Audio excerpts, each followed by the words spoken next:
Kuwait சர்வதேச விமான நிலையத்தை குறிவைத்து ட்ரோன் தாக்குதல் நடத்தப்பட்டுள்ளதாக வெளிநாட்டு ஊடகங்கள் செய்தி வெளியிட்டுள்ளன. குறித்த தாக்குதலின் காரணமாக பல ஊழியர்களுக்கு காயங்கள் ஏற்பட்டுள்ளதாக சர்வதேச ஊடகங்கள் செய்தி வெளியிட்டுள்ளன.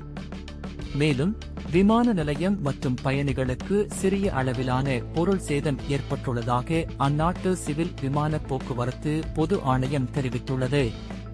குவைத் சிவில் விமான போக்குவரத்து பொது ஆணைய அதிகாரிகள் உடனடியாக சம்பவம் இடம்பெற்ற இடத்தில் அவசரகால நடைமுறைகளை அங்கீகரித்துள்ளதாக அதிகாரப்பூர்வ செய்தி தொடர்பாளர் தெரிவித்துள்ளார்.